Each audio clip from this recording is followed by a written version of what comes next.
Bienvenue donc dans ce nouveau chapitre, le chapitre 2 de notre thème 3, corps humain et santé, qui s'appelle la création d'une nouvelle vie, avec en première partie de la rencontre des gamètes à la nidation.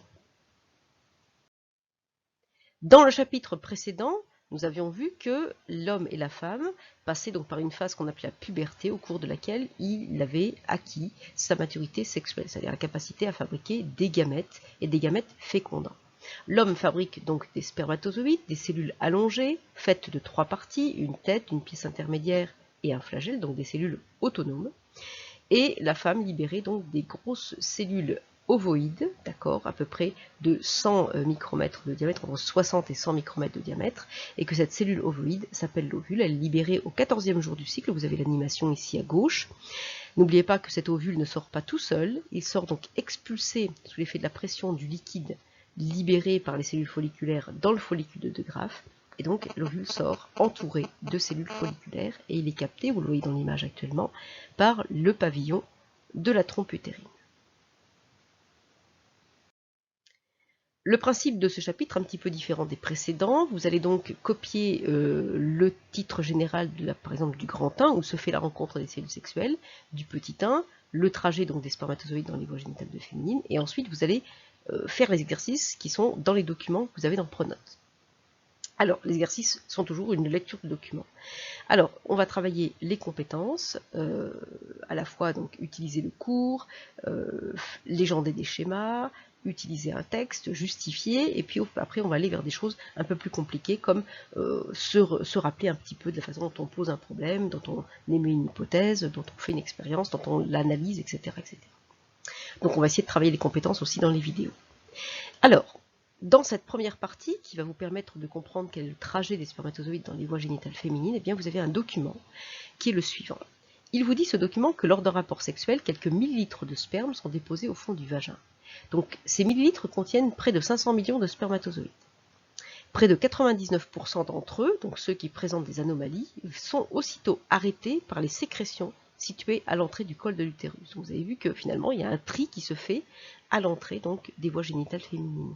Les spermatozoïdes restants doivent parcourir un trajet de 15 à 18 cm pour atteindre l'ovule. Beaucoup vont se perdre en chemin et mourir. Finalement, quelques dizaines seulement atteindront l'ovule dans la partie haute de la trompe utérine, près du pavillon, dans une zone qu'on appelle l'ampoule. Alors je vous demande donc de faire 4 choses par rapport à ce document et au schéma. A. Utiliser le cours pour compléter les légendes du schéma ci-dessous, ou ci-contre, d'accord, juste là. Colorier l'ovule en rouge et dessiner un spermatozoïde en bleu dans le schéma et titrer le schéma. Flécher les trajets de l'ovule et des spermatozoïdes dans les organes génitaux de la femme.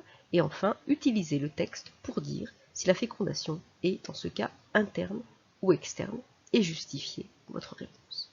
Alors, vous répondez aux questions, d'accord, au crayon de papier si possible, et puis ensuite vous remettez la vidéo et vous avez les réponses. Correction de l'activité, donc vous avez ici la légende du schéma.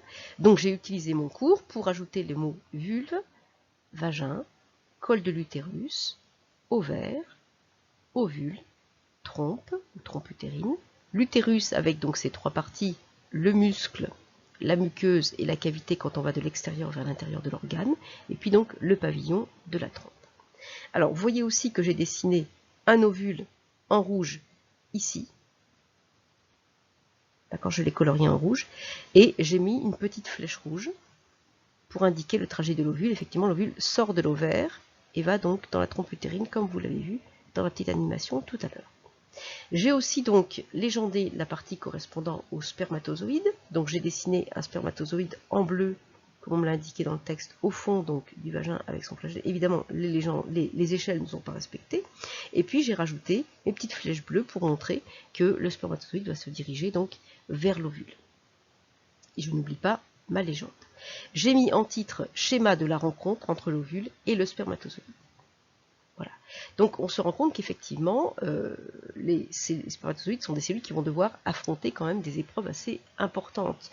C'est-à-dire traverser donc le col de l'utérus, avec des sécrétions qui visiblement font un tri déjà assez important. N'oubliez pas qu'il y a aussi des cellules de défense dans cette partie-là, donc forcément beaucoup de spermatozoïdes vont mourir. Donc c'est pas le plus rapide, c'est pas le plus fort qui va arriver jusqu'à l'ovule, c'est au gré du hasard celui qui va réussir à échapper un petit peu à toutes les épreuves sur ces 15 à 18 cm qui le séparent de l'ovule. Donc, dernière question, on me demandait, d'après le document 1, est-ce que la fécondation est interne ou externe? On me dit que cette fécondation a lieu, regardez bien ici dans le texte, la fécondation a lieu dans la partie haute de la trompe utérine, d'accord? Ici, la rencontre va se faire dans la partie haute de la trompe utérine. Donc, on imagine que cette fécondation va être interne car elle a lieu dans la partie haute de la trompe utérine, près du pavillon. Voilà donc pour ceux qui ne verraient pas bien, la correction en image est un peu plus gros, d'accord aussi, donc n'oubliez pas d'arrêter la vidéo pour avoir une possibilité de corriger votre schéma dans de bonnes conditions. Alors, qu'est-ce qu'on va retenir de cette partie-là? Eh bien, tout simplement qu'à la suite d'un rapport sexuel, les spermatozoïdes sont déposés au fond du vagin, d'accord? Ils se déplacent dans l'utérus et remontent jusqu'en trompe utérine, ou ce qu'on appelle aussi trompe de Fallope, à la rencontre de l'ovule. Chez l'homme, donc sous-entendez avec le H majuscule l'être humain, la fécondation se déroule à l'intérieur de l'organisme féminin, elle est donc interne. Donc la rencontre et la fécondation se font dans le corps de la femme, donc on parle de fécondation interne. Voilà donc pour cette première partie.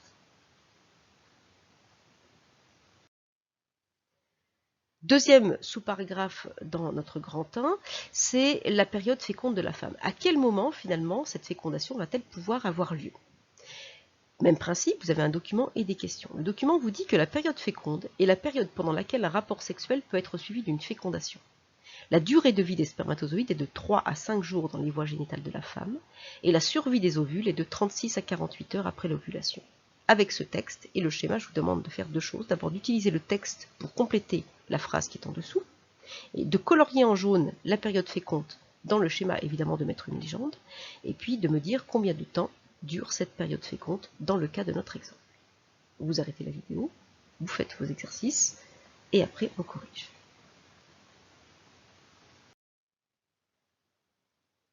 Correction. Alors, on vous demandait d'utiliser le texte pour compléter donc la phrase qui est en dessous. La phrase c'était chez une femme ayant des cycles réguliers de 28 jours, un rapport sexuel peut être fécond s'il intervient dans les limites de avant le jour avant l'ovulation et heure après l'ovulation. Alors je vais essayer de trouver les réponses. Tout dépend évidemment de la durée de vie du spermatozoïde et de l'ovule, puisque c'est la rencontre entre un spermatozoïde et un ovule. Je sais que mes spermatozoïdes vivent, regardez bien, de 3 à 5 jours dans les voies génitales. Donc, il y a un risque de rapport sexuel si, eh bien, il y a des spermatozoïdes qui sont déposés 3 à 5 jours avant le 14e jour, c'est-à-dire avant qu'il y ait l'ovule. Même chose, je sais que mon ovule va vivre de 36 à 48 heures après l'ovulation. Donc, même chose, entre 36 et 48 heures après l'ovulation, j'ai un risque évidemment de rencontre. Donc ça me donne en correction, chez une femme ayant des cycles réguliers de 28 jours, un rapport sexuel peut être fécond s'il intervient dans les limites de donc 5 jours avant l'ovulation, puisque les spermatozoïdes les plus résistants durent 5 jours, sont capables de vivre 5 jours dans les voies génitales de la femme, et puis, eh bien, 48 heures après l'ovulation, puisqu'un ovule peut vivre jusqu'à 2 jours. Donc ça me donne, ici, dans mon graphique, dans mon cycle, pardon, eh bien, tout simplement, attendez, j'ai perdu ma souris, tout simplement, une période qui va donc de féconde, qui tient compte donc de la durée de vie des spermatozoïdes, c'est-à-dire 5 jours avant l'ovulation, 1, 2, 3, 4, 5, et donc 2 jours après le 14e jour. 1, 2. Alors coloriez mieux votre période féconde, vous, dans votre schéma, parce que moi, il est vraiment très mal fait.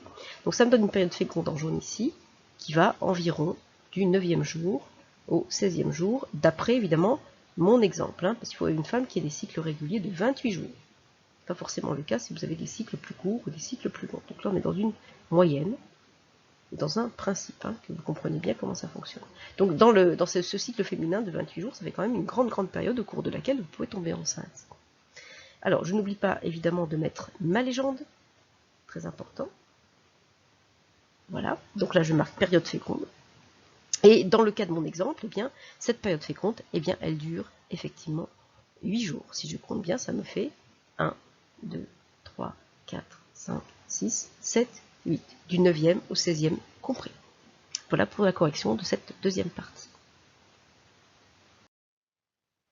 Alors, un petit bilan donc, de ce paragraphe. La fécondation est possible, donc cette rencontre, puis ensuite bien, le fait qu'un spermatozoïde va s'unir avec un ovule, va être possible pendant ce qu'on appelle la période féconde, que vous pouvez retrouver dans les textes sous l'appellation période de fécondité ou période fertile, donc de la femme. C'est-à-dire qu'entre le 9e et le 16e jour du cycle de 28 jours, eh bien, il peut y avoir cette rencontre et cette fusion.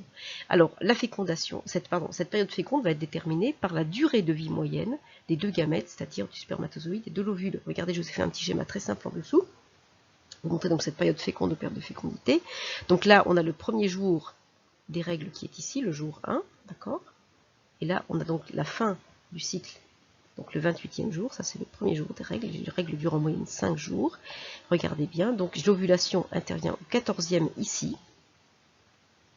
Eh bien, si on ajoute la durée de vie du gamète mâle et la survie de l'ovule, eh bien ça nous fait une période de fécondité d'environ 8 jours sur un cycle de 28.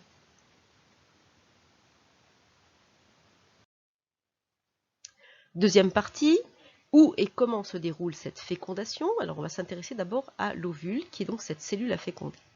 Qu'est-ce qu'on me dit dans mes documents? L'ovule est une grosse cellule, je commence à faire des bêtises dans mes documents, c'est pas bien, hein, faut que j'arrête de faire mon travail la nuit, est une grosse cellule donc sphérique, pleine donc de réserves et entourée de nombreuses cellules folliculaires qu'on appelle la corona radiata, qui constitue donc une enveloppe poreuse. Cette corona radiata, ces cellules folliculaires, vont former un véritable piège pour les spermatozoïdes. Et entre la corona radiata et l'ovule se trouve ce qu'on appelle la zone pellucide. Alors attention, corona radiata, ça n'a strictement rien à voir avec le coronavirus. Corona en espagnol veut dire couronne. Et là on le voit très très bien que autour de l'ovule, ces cellules folliculaires forment une couronne. Voilà pour l'explication du mot corona radiata. Alors je vous laisse répondre aux questions à partir des documents, et puis ensuite vous arrêtez la vidéo et vous faites la correction. Correction, on me demande donc de compléter et titrer le schéma à partir du texte. Eh bien regardez, j'ai noté donc en bleu les spermatozoïdes, en rouge l'ovule qui est évidemment une cellule, donc comme c'est une cellule je vais retrouver un noyau, un cytoplasme, une membrane plasmique, et comme on me l'a demandé, j'ai mis en jaune mes cellules folliculaires, donc je vais les représenter dans mon schéma. Vous les colorez évidemment vous d'une manière beaucoup plus propre et beaucoup plus précise dans votre document.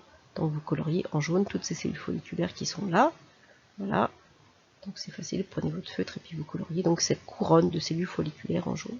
D'accord, vous le faites entièrement pour toute la cellule. J'espère que vous avez bien compris. Donc tout ça forme une couronne, la corona radiata. Donc cette couronne de cellules folliculaires. Et puis entre les deux, eh bien vous avez également ici ce qu'on appelle la zone pellucide. Donc je vais mettre juste ZP, qui est l'espace entre les cellules folliculaires et l'ovule. D'accord? Ensuite, je n'oublie pas mon titre, schéma d'un ovule entouré donc de spermatozoïdes, ou du moins c'est le titre que j'ai trouvé à peu près juste pour décrire donc ce schéma. N'oubliez pas que la couronne fait tout le tour, d'accord, de l'ovule. Dessinez, coloriez correctement vous dans votre schéma. D'accord? Donc voilà, l'ovule est bien entouré, bien protégé par toutes ces cellules folliculaires et qu'il ne sort pas seul, souvenez-vous, et regardez bien, pourquoi je dis souvenez-vous, mais regardez plutôt la petite animation qui est sur votre droite. D'accord? Vous avez compris? Alors on passe à la suite. Un ovule n'est pas une cellule qui sort toute seule. Hein. Vous voyez qu'elle a quand même un système de tri et de protection autour d'elle. Alors cette fécondation, c'est-à-dire vraiment le moment où l'ovule va rentrer, où le spermatozoïde va rentrer dans l'ovule, c'est quoi? D'après le document 4, il s'agit, dès que la membrane du spermatozoïde fusionne avec la membrane plasmique de l'ovule, le noyau du spermatozoïde est englouti dans l'ovule. Et aucun autre spermatozoïde ne peut alors pénétrer. D'accord? L'ovule se contracte et la zone pellucide devient très épaisse et devient une barrière infranchissable, d'accord, pour nos spermatozoïdes. 15 heures après l'entrée du spermatozoïde, un noyau mâle contenu dans la tête du spermatozoïde et le noyau femelle, le noyau de l'ovule, finissent par fusionner. C'est ça vraiment la fécondation. La fusion de ces deux noyaux aboutit à la formation d'une cellule unique, la cellule œuf. Donc la cellule œuf, c'est quoi? C'est le corps entre guillemets de l'ovule, d'accord, donc de cette cellule dans lequel on va avoir la fusion des deux noyaux, celui de l'ovule et celui du spermatozoïde. Donc cette cellule œuf est à l'origine de l'embryon. Elle a en effet le pouvoir de se diviser pour donner un organisme plus tard qui sera composé de milliards de cellules à la naissance. Donc toutes nos cellules actuellement, les cellules de votre corps, sont les descendantes de la cellule œuf. Voilà, donc elles sont toutes issues de la cellule œuf. Alors je vous demande donc dans ce document de surligner dans le texte les phrases qui expliquent ce qu'est la fécondation, ensuite de titrer chaque schéma et de les numéroter dans l'ordre chronologique, ensuite de préciser quelle partie du spermatozoïde rentre dans l'ovule, et dans les schémas, colorier en rouge celui qui correspond à la création du nouvel individu, et puis ensuite préciser ce que devient la cellule œuf dès sa formation. Enfin, répondez aux questions en coupant la vidéo et ensuite vous la remettez pour la correction. Correction. Eh bien, dans le texte, je vais surligner la définition donc, de la fécondation. La fécondation, ça va être évidemment la fusion ces deux noyaux qui va aboutir à la formation d'une cellule œuf. Et je ne dois pas non plus surligner que cette phrase. Je dois surligner aussi que 15 heures après l'entrée du spermatozoïde, le noyau mâle et le noyau femelle finissent par fusionner. C'est la fécondation. Donc je dois souligner tout cet ensemble de phrases. Ça me fait 1, 2, 3 phrases différentes. Ensuite, je vais titrer chaque schéma et les numéroter dans l'ordre chronologique. Alors, mon premier schéma, dans l'ordre de gauche à droite, j'ai mis comme légende que ce premier schéma était la fusion donc, des deux noyaux, de l'ovule et du spermatozoïde. Pour moi, le deuxième schéma, c'est la division de la cellule œuf en 4 cellules. Ici, j'ai donc la cellule œuf. Là, j'ai ma cellule œuf qui s'est divisée en 2 cellules, et là, donc, j'ai la rencontre des gamètes. Ce qui me fait, dans l'ordre chronologique, d'abord, 1, la rencontre des gamètes, ce schéma qui est tout à fait à droite, puis ensuite, la fusion des deux noyaux, puis ensuite, la formation de la cellule œuf, qui se divise en 2 cellules, et puis ensuite, qui se divise en 4 cellules. D'accord? Alors, j'espère que vous avez vu si vous n'êtes pas trompé. On va préciser quelle partie du spermatozoïde rentre dans l'ovule, on voit très bien dans le schéma numéro 2, et bien c'est simplement le noyau, d'accord? On voit très bien aussi sur l'animation que vous allez voir actuellement qui reste bloqué, c'est pas grave, tant pis, je vous le remettrai à la fin de la vidéo. Quelle partie du spermatozoïde rentre dans l'ovule? Et bien c'est tout simplement le noyau qui va finir par rentrer dans l'ovule. Et puis là maintenant on vous demande de colorier en rouge celui qui correspond à la création du nouvel individu. Ben, écoutez, celui qui correspond à la création du nouvel individu, c'est celui-là, d'accord? Là, j'ai ma cellule œuf, ici, qui sera la première cellule du nouvel individu. D'accord? C'est elle, avec son noyau à l'intérieur, et c'est véritablement elle qui va me donner mon nouvel individu. Voilà, mon petit noyau à l'intérieur. Et c'est cette cellule-là qui va donner le futur individu. Donc ça c'est vous, ça a été moi. Tout le monde est passé par ce stade, une seule cellule.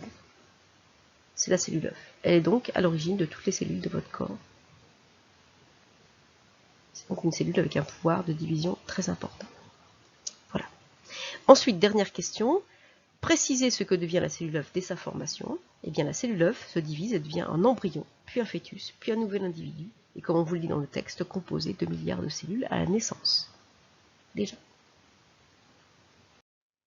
Que retient-on de cette partie? Eh bien, que lors de la fécondation, un spermatozoïde et un seul seulement entrent dans l'ovule, et dans un seul ovule également, pour faire un individu, il faut un gamète de chaque.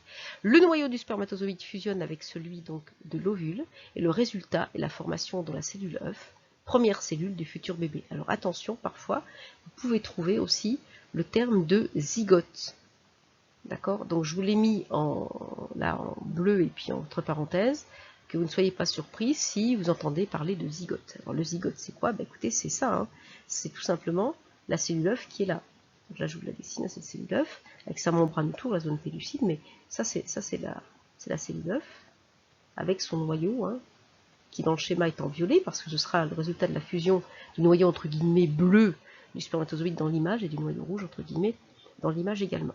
Donc retenez bien et complétez bien ce schéma que vous avez aussi dans votre document. Donc voilà, fécondation, c'est la création de la première cellule du nouvel individu par la fusion de deux gamètes et principalement de leur noyau. Donc on reconstitue quelque chose à ce moment-là, on repartira de cette image-là l'année prochaine quand on parlera de génétique.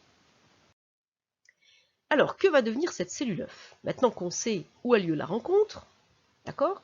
Maintenant que l'on sait le trajet effectué par les spermatozoïdes, maintenant que l'on connaît ce qu'est exactement donc la fécondation, eh bien, que devient cette cellule œuf? Eh bien, on vous dit que aussitôt formée, la cellule œuf commence à se diviser et la construction du bébé commence.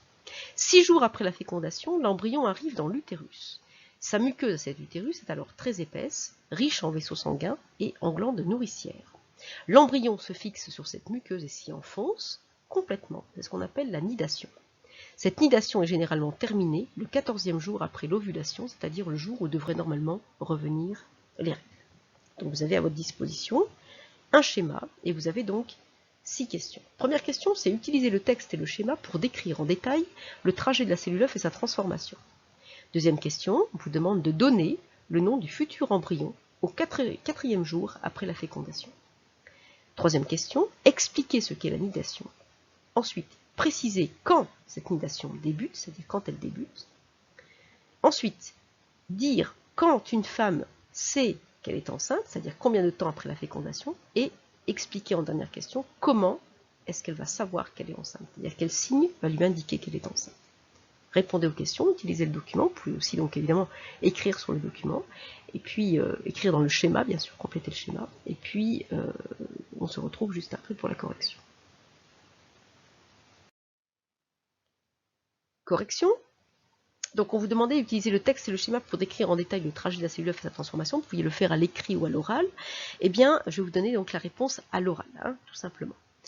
N'oubliez pas que si je prends le schéma dans l'ordre, mon ovule non fécondé a été donc expulsé au 14e jour du cycle par l'ovaire et par le follicule de Graaff. Ensuite, il va s'avancer un tout petit peu dans le pavillon, dans une partie qu'on appelle l'ampoule, où va avoir lieu donc cette fécondation. D'accord, fécondation qui va aboutir à la formation de la première cellule de l'individu qu'on appelle la cellule œuf. D'accord, c'est la cellule œuf qui est presque, parce que donc j'ai encore le petit spermatozoïde, mais c'est pour indiquer dans le schéma que c'est la fécondation. Dès cette formation de cellule œuf, dès que l'ovule est maintenant cellule œuf, c'est-à-dire qu'on a complété quelque chose dans son noyau avec ce qu'il y avait dans le noyau de l'ovule, du spermatozoïde, pardon, eh bien elle va commencer à se diviser en 2 cellules. 30 heures après la fécondation, elle est au stade de cellule. 40 heures après la fécondation, cette cellule œuf est au stade de 4 cellules. Et donc, au 4e jour après la fécondation, eh bien, notre cellule œuf est devenue un petit paquet de cellules qu'on appelle la morula, et dont le diamètre est à peu près celui de l'ovule, légèrement plus important, ce qu'on appelle la morula. Cette morula qui va donc tomber, entre guillemets, dans la cavité utérine. D'accord ? Et au 6e jour du cycle, la morula légèrement transformée, qui devient, vous voyez, une petite structure dans laquelle il y a un élément un peu vide, il y a des cellules et il y a du liquide à l'intérieur, c'est ce qu'on appelle évidemment le blastocyste. Alors c'est un mot que vous retrouverez un peu plus tard dans vos études, je vous le donne comme ça, histoire que vous ayez un petit peu de vocabulaire. Et bien, au 6e jour du cycle, effectivement, on voit que cet entre guillemets petit embryon, futur petit embryon, s'accroche, commence à s'accrocher donc à la cavité utérine, à la paroi utérine, donc à la muqueuse utérine. Regardez cette muqueuse utérine, elle est extrêmement épaisse, d'accord. L'utérus était prêt à ce moment-là à accueillir l'embryon. Regardez donc l'épaisseur de cette muqueuse utérine. Elle est aussi prête, effectivement, à accueillir cet embryon. Elle est extrêmement épaisse. Voilà, c'est tout ça la muqueuse utérine. Donc nous, on a fait une implantation, une nidation qui se fait là sur le côté droit de l'utérus. Ça peut très bien se faire sur toutes les parties de l'utérus. D'accord, donc voilà pour cette muqueuse utérine très épaisse.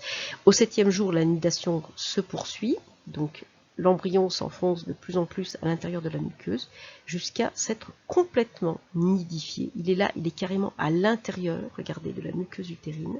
Il n'est pas accroché simplement à la muqueuse, il est carrément dedans. Si je dessine, je colorie la muqueuse utérine, on voit qu'effectivement le petit embryon est caché à l'intérieur de la muqueuse. Il n'est pas simplement que accroché. Voilà, il est là. Il est à l'intérieur. Donc 9 jours après la fécondation, eh bien, l'embryon est à l'intérieur de la muqueuse.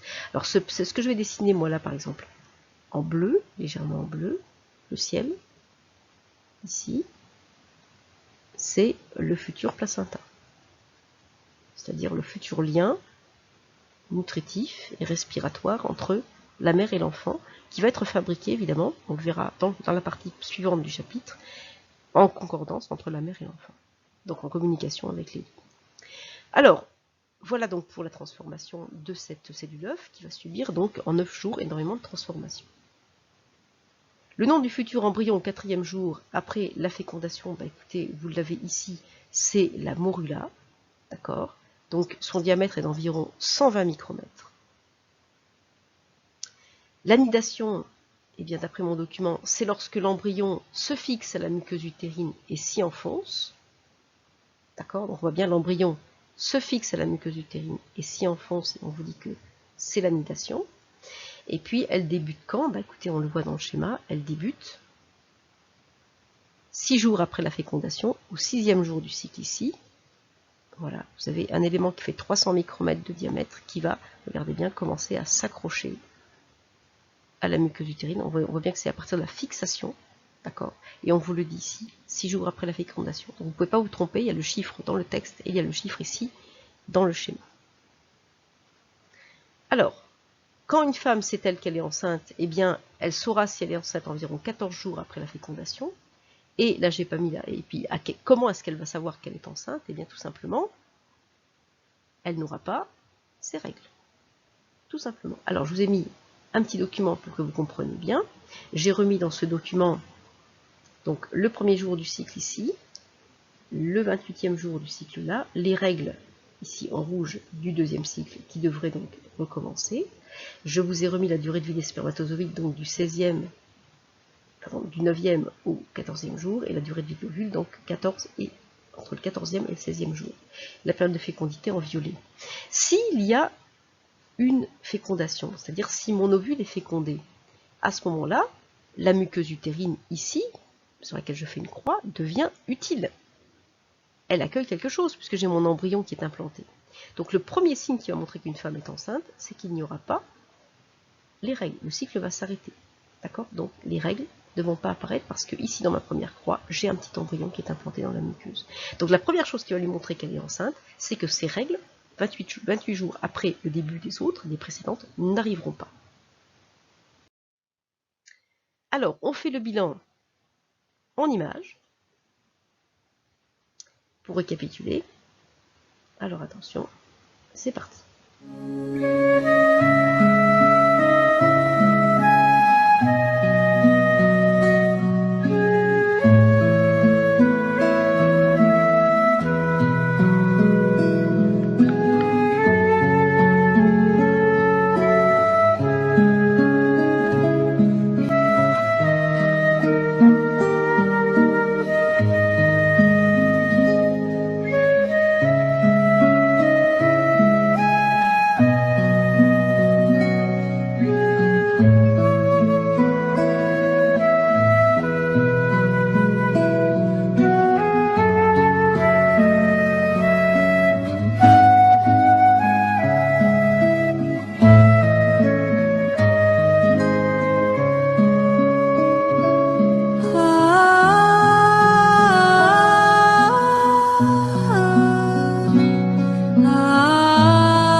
Pour cette petite animation, tout en musique et tout en animation et tout en calme.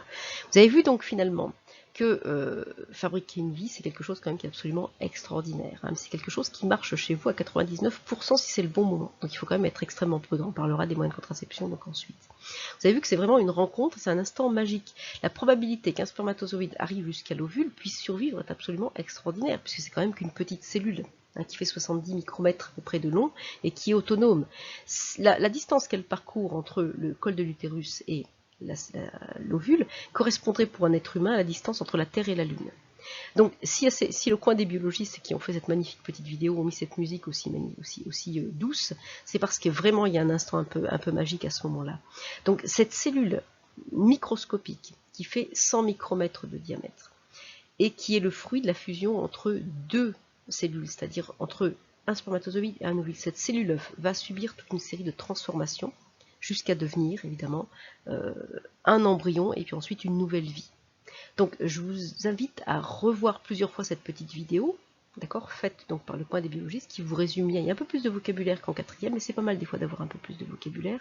Mais c'est pas quelque chose qu'on vous demandera en évaluation, par exemple l'année prochaine. Les mots blastocyste, etc. sont des mots qui sont, ce que j'ai mis en noir dans mon document, qui sont vraiment en plus. Alors, en image, vous l'avez ici, mais en réalité, donc là vous avez évidemment la rencontre, la fusion entre les deux noyaux, on les voit très très bien à l'intérieur de l'ovule, c'est un ovule que vous avez ici donc sous un microscope, et on voit vraiment que les deux noyaux fusionnent et que cette cellule va se mettre à se diviser. Regardez la vitesse à laquelle elle se divise, pour donner donc le blastocyste, c'est-à-dire le futur embryon. Regardez donc cette cascade de division, ça a été vous, ça a été moi, ça a été n'importe qui. Hein. Voilà, tout le monde passe par cette phase-là, qui dure quelques jours, et qui est à l'origine donc de la création d'une nouvelle vie. Regardez, on ne distingue même plus les divisions, les nouvelles cellules. Et là, vous avez donc l'espace qui se forme. Là, on a vraiment le stade blastocyste. D'accord, donc un petit paquet de cellules, une cavité. Et puis là, on voit que c'est un élément qui est prêt à s'implanter dans la muqueuse utérine. Alors, on fait le bilan. Dans ce cours sur la création donc d'une nouvelle vie, eh bien, on peut noter que la cellule œuf est issue de la fécondation, d'accord, ce qu'on appelle le zygote, et elle va se diviser au fur et à mesure qu'elle progresse dans la trompe utérine en direction de l'utérus. Donc elle fait le trajet inverse, d'accord, du spermatozoïde. 4 jours après la fécondation, cette cellule œuf est devenue ce qu'on appelle une morula, c'est-à-dire un petit paquet de cellules. C'est à ce stade qu'elle plonge dans l'utérus tout en continuant à se transformer. Une semaine environ après la fécondation, elle est devenue ce qu'on appelle un futur embryon, c'est-à-dire un blastocyste, qui s'accroche à la muqueuse utérine, ce qu'on appelle la nidation. Donc on peut en déduire, en quatrième, pour l'instant, c'est le début d'une grande aventure, parce que vous verrez donc toutes ces phases-là plus compliquées lorsque vous serez au lycée, déjà l'année prochaine même, on va savoir ce qui se passe à l'intérieur du noyau de la cellule œuf, eh bien, on peut tout simplement conclure que l'embryon humain résulte de la fécondation, puis de division de la cellule œuf qui se produisent dans les heures qui suivent un rapport sexuel. Donc ça veut dire finalement que l'individu, le nouvel individu ne se forme pas, finalement on n'est pas créé au moment du rapport sexuel, d'accord, on ne crée pas une vie au moment du rapport sexuel, finalement la création de la vie se fait dans le corps de la femme quelques heures, d'accord, après la fécondation, c'est-à-dire lorsque les deux individus sont peut-être éloignés l'un de l'autre. Je ne sais pas si vous comprenez vraiment ce que je veux dire, c'est-à-dire que voilà, c'est pas au moment où il y a le rapport sexuel que le bébé est formé, c'est quelques heures après à l'intérieur du corps féminin, le temps que les spermatozoïdes atteignent l'ovule, que la fusion se fasse, que écoutez, la cellule œuf soit viable, parce qu'il faut qu'elle puisse être viable pour pouvoir se diviser, etc. Et puis donc quelques jours après, eh bien vous êtes enceinte et vous ne vous en êtes même pas rendu compte. Donc ça veut dire que si ce processus est aussi discret, et s'il marche à 99,9% à votre âge, puisque vous êtes mature sexuellement, il faudra donc, garçon comme fille, être extrêmement prudent au moment des premiers rapports sexuels pour ne pas vous retrouver parent à un moment donné où vous ne l'avez pas décidé. Parce que mettre une vie au monde, c'est aussi un choix.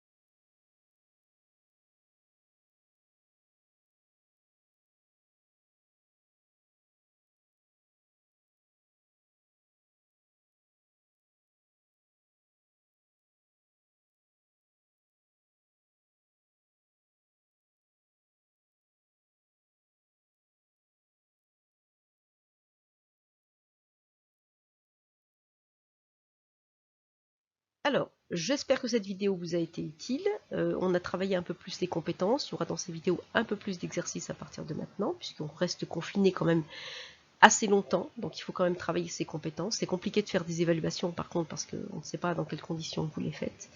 Alors, n'hésitez pas à me poser vos questions dans Pronote, à surveiller aussi donc la chaîne YouTube et peut-être à vous abonner parce que je vais aussi peut-être pendant les vacances mettre des choses pour vous aider, ne serait-ce que sur les savoir-faire, faire un schéma, faire un graphique, analyser un graphique. Donc tout ça sera peut-être pendant les grandes vacances que je vais les déposer sur la chaîne. Donc n'hésitez pas à vous abonner. Je vous dis à bientôt donc pour la suite de ce chapitre sur la création d'une nouvelle vie. Nous verrons la prochaine fois comme le montre cette magnifique photographie d'Anne Jed, eh bien vous allez tout simplement comprendre comment le bébé se développe à l'intérieur du ventre de la maman. Je vous souhaite une bonne journée et à bientôt.